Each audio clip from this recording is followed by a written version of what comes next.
Welcome to Poppedcast, your dose of film culture, fresh releases, and cinematic curiosities.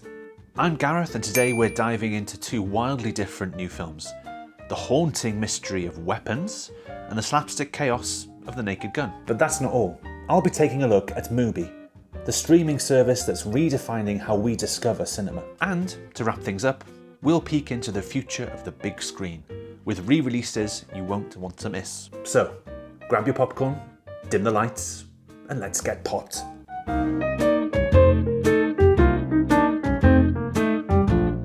So let's start today with movie reviews. Latest movies, not classic movies. I know that's what I usually do, but let's start with the latest releases. The first one I want to talk about is Weapons. It is a film by Zach Cregger. It is a film by Zach Cregger, the director of Barbarian, and it unfolds through 5 interwoven perspectives after 17 children unexpectedly vanish from the classroom, leaving only one and the teacher remaining. It's very much non-linear storytelling. It's psychological horror, and I love a horror. And it's all about commentary on trauma and community paranoia as well. It stars Julia Garner, Josh Brolin, and as I say, the director and the writer and the co-composer is Zach Cregger. It's doing wonders at the moment at the box office. Loads of people have seen it. It's getting really good reviews everywhere. And I went to see it last week. I love a horror. I think we're quite early into the stages of horror this year. It's usually next month. But I'm loving the fact that we're already into August and we've got some horror. I really, really enjoyed it. I really liked that non-linear perspective. You never knew what was going on or what was going to happen next. I thought the ambition of the film was clear to see, and I think that's what carried me through it. That's what made me intrigued to know what was next, because it wasn't really going into defined horror tropes a lot of the time.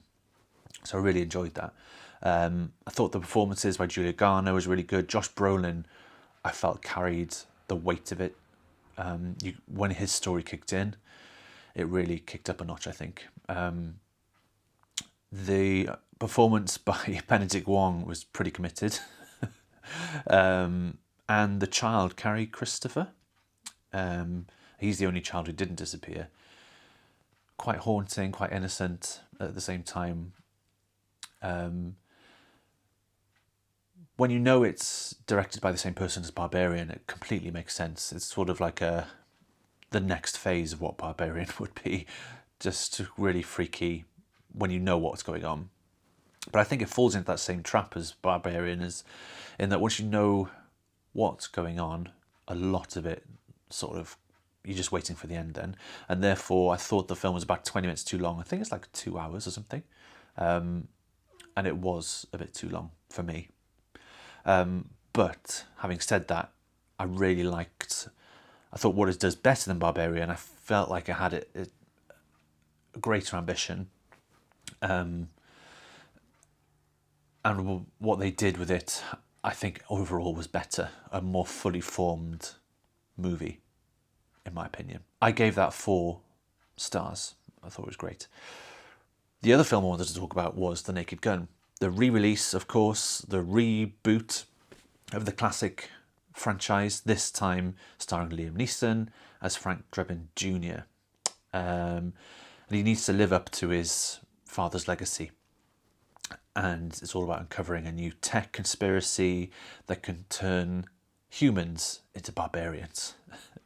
It's obviously absurdist. It's got Pamela Anderson in it, Paul Walter Hauser, Danny Houston, a huge cast of cameos as well. Lisa Koshy, Cody Rhodes, Busta Rhymes, Weird Al Yankovic. And I had such a good time. When I watched the trailers, I was really worried. You know, when he's standing there dressed as the little girl, I was like, oh, this is going to be naff, isn't it? It's going to be really bad. I thought the trailer did not do it justice whatsoever.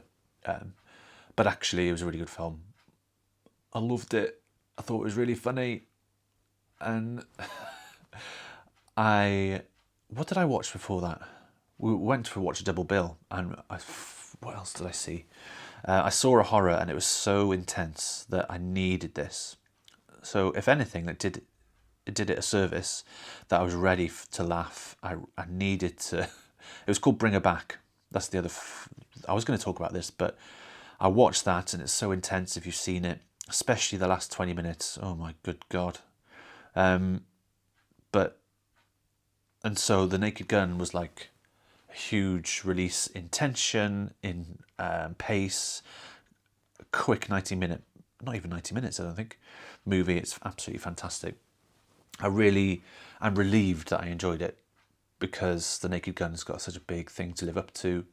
And it definitely does that. And I wasn't sure how Liam Neeson was going to be, because in the trailers I wasn't so convinced, but he does a great job here. And Pamela Anderson, absolutely amazing. I watched her, and I'll talk about this later, but I watched another film with Pamela Anderson, The Last Showgirl. She's so great. I need more Pamela Anderson in my life. And the fact that, I don't even know if it's true that them two got together. Even if it's not true, I don't care. It was cute seeing them on the press junkets. And I saw all that before seeing the film, so I just thought their whole relationship was really cute. Hilarious. I want more, but I feel like it's probably, even if it's one and done, I'm happy. I think I gave this 4 stars as well. What did you think of it? Drop a note in the comments. Now, let's have a look at Mubi. I wanted the trial of Mubi after watching Freaky Friday. I wanted to watch more Jamie Lee Curtis. I wanted to watch more Pamela Anderson after seeing The Naked Gun, and so I wanted to watch The Last Showgirl. Had a quick look on Letterboxd and it was showing that The Last Showgirl was on Mubi.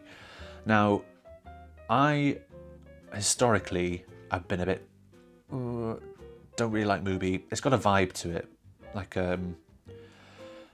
all of these films are going to make you think too much and have an existential crisis. That's the vibe that Mubi was giving me before. But since then, that was like 3 years ago. But they've had obviously a big push to release a lot of films, or at least get some more artistic films onto their roster. Most notably for me, The Substance last year was a Mubi release. And I freaking loved that film. But there was a part of me that was like, oh damn, it's a Mubi film, I can't like it too much. But I loved it. And so that softened my view of Mubi. So I thought I'd give it another go. So I got a 30-day trial to watch The Last Showgirl. I really enjoyed it. I know it's not a perfect film. I think I gave it 3 stars. But Pamela Anderson and everybody in that movie, the acting is fantastic. I had a great time with it. And I'd already watched Freaky Friday, so that's 2 films in one night. And then I saw on Mubi Grand Theft Hamlet. And I saw Grand Theft Hamlet and I had to do it. I'd heard a lot about Grand Theft Hamlet, and so, you know what, I'm going to watch it. And that was a 5-star film for me. I don't want to go too much into it, but if you've ever played video games, you're online specifically, you'll understand where Grand Theft Hamlet is coming from. It was made during the pandemic. So basically the premise is 2 actors in London during the pandemic couldn't work, and so they would meet up on Grand Theft Auto 5. And then they find the open auditorium stage thing that's in the map somewhere, and they start performing Hamlet. And then they think, oh, would it be great if we could actually perform Hamlet here? And so they start auditioning people, they come into the space, and it's all about the community that you can get on Grand Theft Auto 5. But similarly, you can get that community in a lot of different games. And so yeah, if you've ever been playing an online game, or for me, for example, during the pandemic, me and my brother and a friend of mine, we would go and play Formula 1 every night. And that was our way to communicate. And I found that playing PlayStation is a really good way to keep up with your family, especially if you're at a distance. Because it's kind of that vibe of walking. You know, when you go out walking, chatting, you're not looking at each other, so it's easier to talk. I find that with playing games, because you're talking, but you're concentrating on something else. And that is kind of that feeling of togetherness, community, and being present online even though you're not present. That's what I took from Grand Theft Hamlet, and it's really funny. If you've played Grand Theft Auto 5, you have to watch it. But even if you're not sure what the draw is for gaming, if you're not into gaming at all, Grand Theft Hamlet is a really good way for you to see why it's such a great thing to do. So that's on Mubi. I still need to go into it a little bit more, but really what I like about Mubi is that it's curated. I'm very much anti-algorithm. I know, like, if you stumble across this video, thank you. Thanks, algorithm.